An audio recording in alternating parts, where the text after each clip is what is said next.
Hello, everyone. Welcome back to Jay's Politics. And today I'm going to be doing a pretty much a follower based election prediction. And I had a poll on my Instagram and I had it to where people would decide the next video. And I have decided, and most of y'all have decided to pick a alternative Sanders versus Trump. Now, honestly, I believe Bernie would have chosen Amy Klobuchar. Amy would have been a good balance to the ticket. She has a pretty overall liberal to moderate record, and she would help keep many voters who voted for Hillary, keeping them into the camp. And it would also help also keep women voters from defecting, given how 2016 was basically the second chance for women to have a potential female president. But anyways, let's get the safe states underway. The safe states for Donald Trump would be Utah, Idaho, Wyoming, North Dakota, South Dakota, Nebraska's third, first, and at-large district, although the first district would be a little bit closer, Kansas, Oklahoma, Arkansas, Louisiana, Mississippi, Alabama, Tennessee, Kentucky. West Virginia would also be safe. However, it wouldn't be as Republican as it was in our timeline. It would be around I say instead of nearly 40%, it would probably be around the low 30s, probably 29% at most. But yes, because mainly Bernie did well in the primaries there. Indiana would also be safe, and Missouri would be the closest safe state at around 15 points. So I think, oh yeah, and I also forgot to categorize Montana as well. My mistake. So anyways, those are the safe states for Trump. Here are the safe states for Sanders.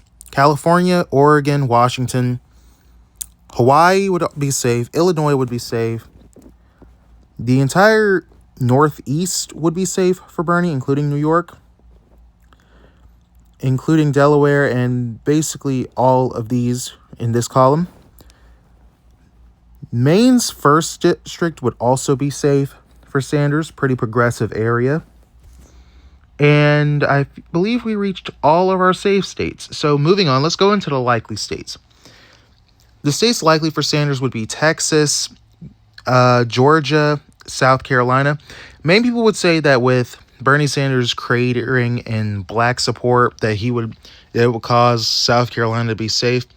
I honestly don't think that's the case because Clinton was still able to get majority of black voters onto her side. And even with Sanders, who wasn't necessarily polling well with black voters, I doubt that a huge chunk of them would not vote for Sanders. We would still see roughly the same amount with how much voted for Clinton in this timeline's election than this one. Moving on, Alaska would also be likely. Bernie did very well in the primaries in Alaska. What other? Ohio would also be likely. Many people would put it as lean Republican, but I would put it as likely mainly due to Mike Pence. Mike Pence's regional advantage, like him being in the Rust Belt, Indiana, it would really help well in Ohio. It would probably get it to about 5 or so points. Now let's do the likely states for Sanders. Colorado and New Mexico would be likely. Minnesota would be likely as well, mainly due to Amy being on the ticket. New Hampshire would be likely. It would be likely by around 5 points, mainly because it's a border state for Sanders. And Maine at large would be likely. Next, we have probably the most controversial one that I know people would talk about. Virginia would be likely for Sanders, in my opinion. He would probably win the same amount Clinton won it, or just slightly a little bit less, mainly because that even though the establishment hated both Trump and Sanders in the state, I honestly feel like they would all break for Bernie at the end of the day rather than Trump. It would kind of be like, and I know this also might get a little bit of criticism, it might be similar to how in Utah many third-party voters in 2020 broke for Trump, mainly because like many of those voters were like really conservative voters who used to vote for Republicans in the past but didn't vote for Donald Trump in 2016.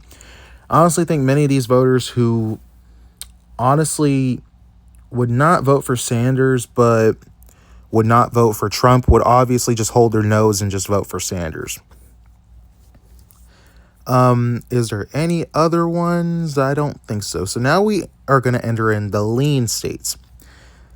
How about this? Arizona would probably be likely because Sanders, he doesn't do as well as Obama did in the suburbs. And even though, like I said before, Virginia suburbs would probably still break for Sanders either way.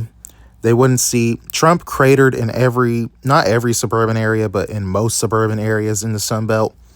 However, in Arizona, I believe that Bernie would not be able to have that same suburban appeal that Clinton and Biden had.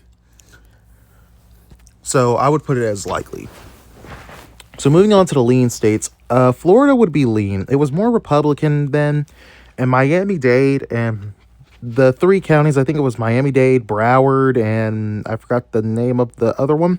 They moved to the left in 2016.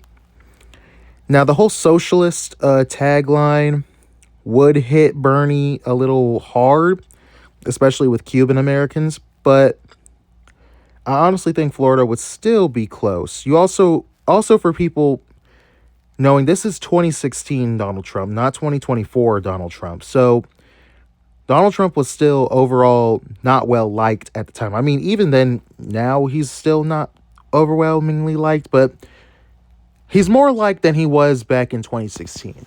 I'll put it there.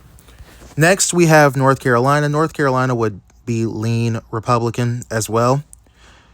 Trump probably does about a point better in the state due to Sanders' weak appeal in the South. Sanders would do about lean in Nevada. He would probably win it by around the same points Clinton won it, if not at least a little bit better. He would also win Wisconsin by a lean margin and Michigan by a lean margin. Pretty much this was Sanders' working class base. Minnesota, Wisconsin, and Michigan, the three states that he won in the primaries, this would basically be his base states. Iowa's a little bit tricky because it's mostly white working class, but at the same time, Iowa's known for loving very populist voters.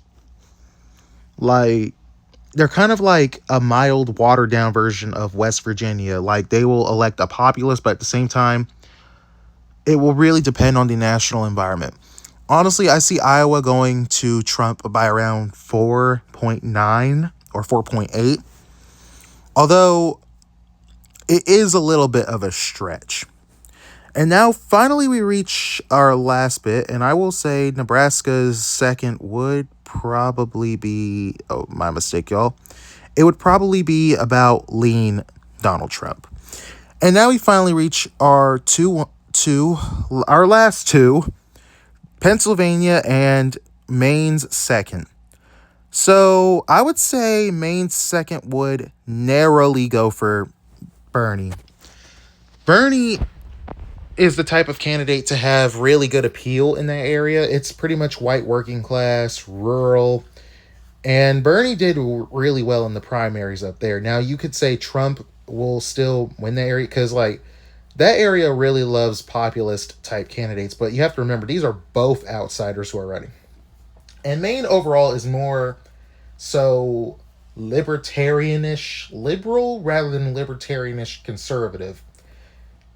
So I would say that Maine's second would go tilt towards Trump. And finally, we have Pennsylvania. Pennsylvania, some people will disagree, but I will say Pennsylvania would probably go tilt Bernie. Mainly because although Bernie would do worse in the suburban parts, outside of Philadelphia, he would do well in the inner city and in the central part of the state. And he would not do better than Obama, but he would slow down the trend towards Trump enough to where it would keep the state from flipping. It would be probably the closest state. It would be the tipping point state. Once Pennsylvania falls, then pretty much Nevada, Wisconsin, Michigan, and then domino effects from there. But yes, this is my election prediction. well, alternative election prediction for a Sanders 2016 versus Trump 2016. Let me know what you think about it in the comments. If you agree with it, let me know why. If you disagree with it, let me know why. But anyways, thanks for watching, and I will see you all next time. Peace out.